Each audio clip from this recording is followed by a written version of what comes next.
My old channel died. The algorithm was confused, my faithfuls got tired, and honestly, so did I. But guess what? I'm back with a new channel.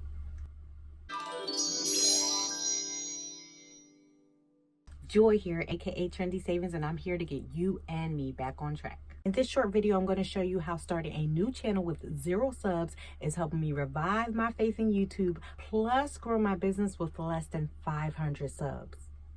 Currently, because I don't know when you're watching this, but hopefully by the time this video blows up, help blow it up, we'll have added more people to the family.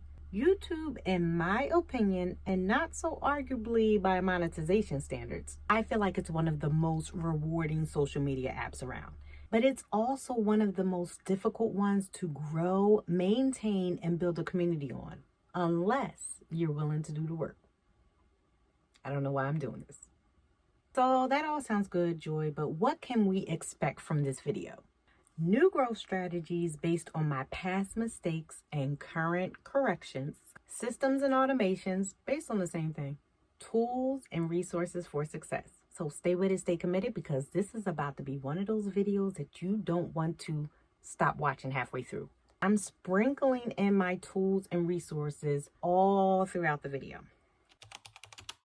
One of the biggest mistakes I ever made, because I'm starting to see a pattern of growth to prove this. What? Not being consistent. Because I can be a perfectionist, overachiever, and I'm so dedicated to my work through my business and even creating social media content and all of these other things that I'm doing, I'm consistently inconsistent. Meaning I started posting content a lot here and there throughout the years on my old channel, and then I consistently stopped. The YouTube algorithm will not push your videos out to people if you are not being consistent. Not only that, you will lose subscribers, especially early on if you're not being consistent, because those faithful subscribers and the ones that are going to be in your comments, they're on there looking for someone who's showing up. And if you keep falling off, even if they don't unsubscribe, they just won't pay you any mind or be looking for you. I'm here to tell you right now, we don't care. Let me tell you something. We don't care. A lot of times, some of your subscribers don't get notifications, but those faithful ones will come looking for the content. And so you're not growing organically, nor are you getting a push within the algorithm, because they don't want to keep pushing someone who's not showing up consistently, and or maybe they don't even know what type of content you're creating and who to push it out to, because you don't even have enough posted. So be very careful with being consistent. For example, I noticed on my old channel and even on this one, I used to get comments like this.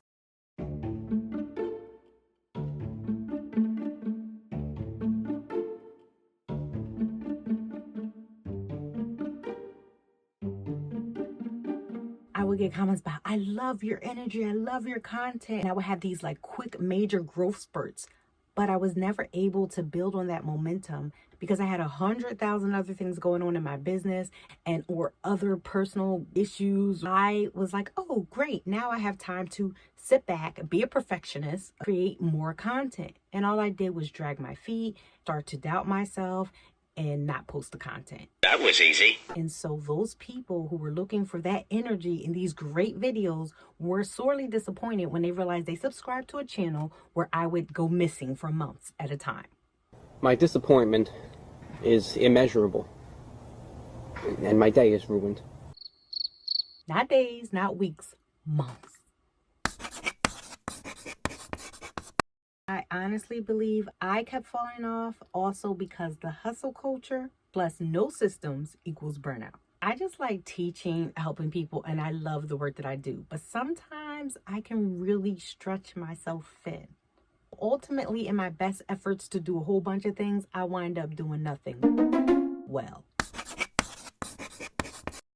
So we're going to get to some things really quickly in this video, because I don't want this to be long, about how you can create systems and a little bit of automation to make sure you're being consistent on YouTube. But tell me down in the comments right now, what's one reason you haven't been consistent and or you are struggling to be consistent or start your channel?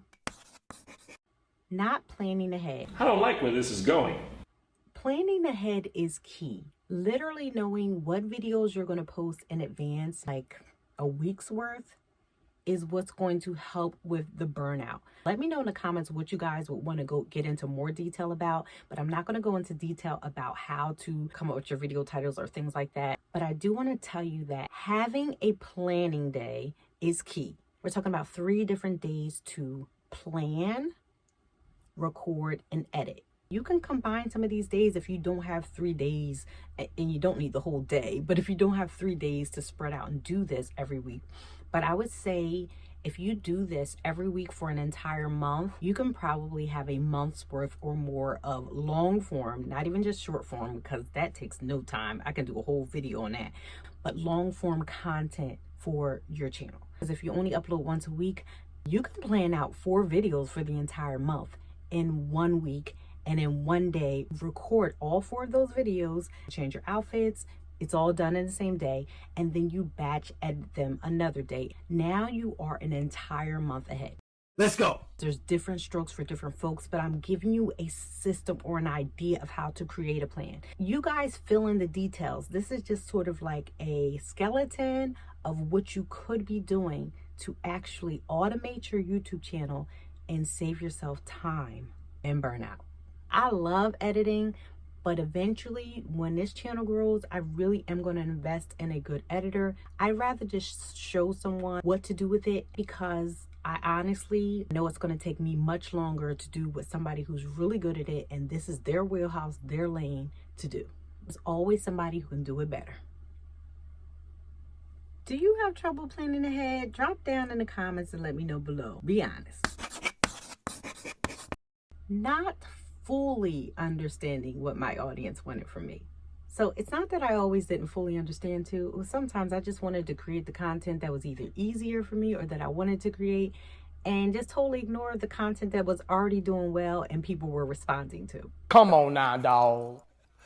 Come on, man. I believe I stopped creating the content that my audience needed and started getting lost as a creator for so many reasons. So we won't even get into that, because I want to make this video a little bit about me, but a lot about helping you. And so I didn't lose myself as far as trying to be someone else, because I noticed that a lot of people take on other people's personalities, take on their sayings, try to like capture something that's not them. I didn't lose the essence of me, but I sort of did, meaning like sometimes, because I was always trying to teach and educate at one point, especially once my business came about and it wasn't just an entrepreneurial thing, and I started having classes and programs and products and services. Even though I'm both an educator and an entertainer, hence when I call myself an edutainer, I wasn't finding that balance quite well. The sad part is I honestly have the best of both worlds when it comes to the type of content I create, because a lot of channels are entertainment channels or education channels. Typically, like, you fall into these categories, and I try to do a little bit of both. As far as like when I'm doing my save money videos, especially with the budgeting, it becomes a lot more informational, but definitely with the cooking and the saving at the grocery stores and things like that. And I'm starting to actually branch out even more and maybe turn into like having vlog-like content. But I was starting to hold myself hostage to this teaching thing. I don't know if it's a teacher in me. I was a teacher for over 10 years. And I still am a teacher. I'm just not a teacher in the charter or public school setting. But I was like so bent on like growing my business and everything else like that, that I started saying, I need to show up as one of these authorities and thought leaders in this content or in this lane.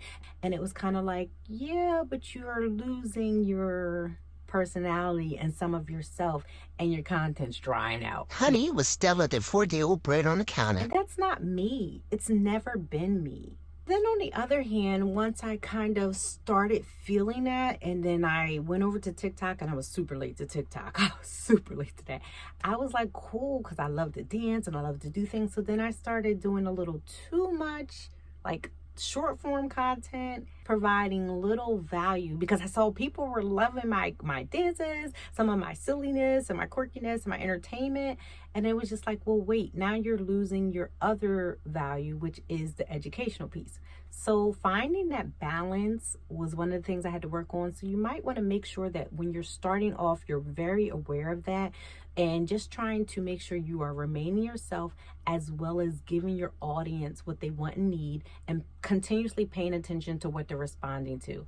I'm not going to go into like the audience analytics and retention and all that good stuff, not only because it's not my wheelhouse and lane, even though I now pay attention to it, but also because I'm just keeping this video very short, friendly, easy to digest.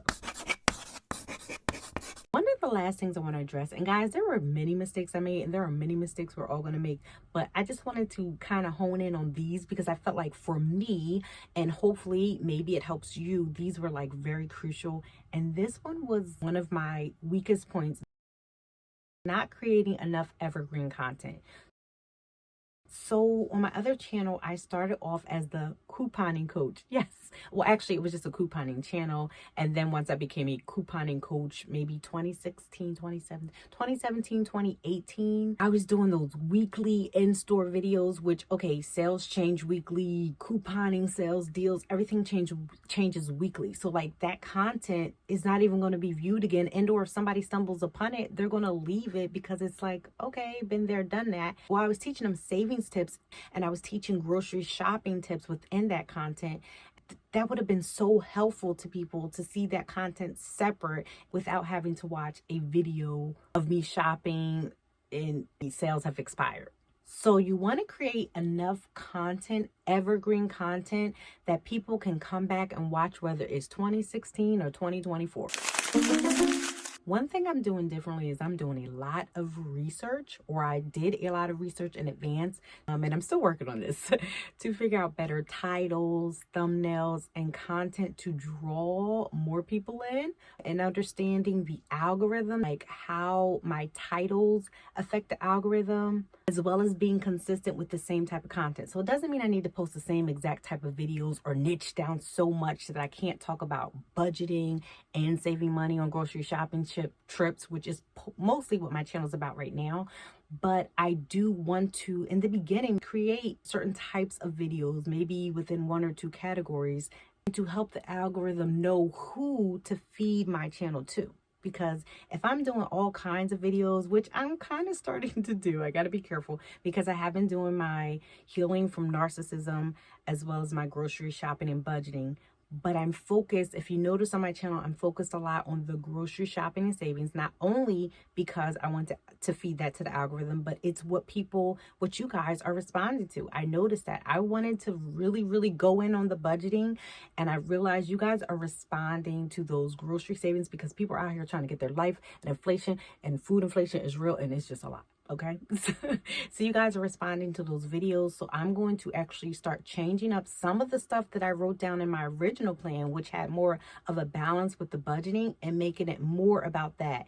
And I actually polled you guys on a video. I polled you guys after a video. So doing polls within your community tab, and if you don't have a community tab, right on your video while you're talking, in your description box, make yourself the first pinned comment. Ask your audience, like, what do they want, or what did they like about this video, or what questions do they have, and start to poll and see what types of videos they want. I'm also paying more attention to me, myself, knowing myself, and knowing I need a system in place. So my system is I plan my videos in advance. And even if I miss a week, and I try not to miss more than a week because it can really, really mess you up right now. I don't know what's going on with YouTube, but if you stop posting, I mean, it's been like that, but it just seems worse. If you stop posting, your channel starts to literally suffer. And you all know from the last channel, that channel just died. My subscribers weren't even seeing my stuff. So you want to make sure you're being consistent. What I'm going to do is provide a few links right down here in my description box. I am an affiliate of one or two of those links, which means I earn commission for anything I share, but I do not share programs, products, or services I do not or have not used and do not like. Okay, so I'm just letting you know that I do earn affiliate commission for a lot of the links, because there's other links in my description box, and I'm very clear and very transparent about that. So CapCut is probably the biggest thing or biggest change I made that made life easier for me, especially when doing my short form content. But if you have iMovie on your phone or camera and you're new to this thing, yet true to this thing called video editing and recording, I think those are the two easiest apps with the lowest learning curve, because there are obviously better video editing apps or more expensive ways to do things, but those are two free apps that are really beginner friendly, if you want to say. I'm not sure, and if you're really bad at editing or you're not good at that, just go ahead on Fiverr and find somebody to do it. Start cheap, build your way up to something great. Templates. You can go to Canva and get a bunch of planning templates for YouTube content creation. But I just say start off by kind of just sketching it out on your own and seeing what you need as you record, as you're doing things, what you probably need written out. Because I remember one time, for me and my personality, I had this template, and it was even from another YouTuber who I still love. That's why I don't want to mention them to this day, to follow for help with like growing my channel. And it was just too much for me because I kept looking down at it. I kept making it a part of my focus, because it had so many different sections that I was trying to like rely on while recording. And I was just like, no, I just need the basic, like I'm a go with the flow type of girl. I already got enough to edit out. And it just was taken away from my personality and me being able to flow on the camera. And so I realized that template wasn't for me. But guess what? That's a great template for somebody else. So I don't really want to share a specific template. So for your batch editing or your batch recording schedule, you can also create your own template for that. Thanks for watching. I hope this was helpful. Don't forget to like, comment, subscribe. Also, let me know if you want me to do an extension of this video, because I feel like it's so much to unpack and I just kind of got into the grass of things. Into the grass? Is that? No? Grass? Okay. Don't forget to like, comment, share, and subscribe for more saving, money making, and money management tips.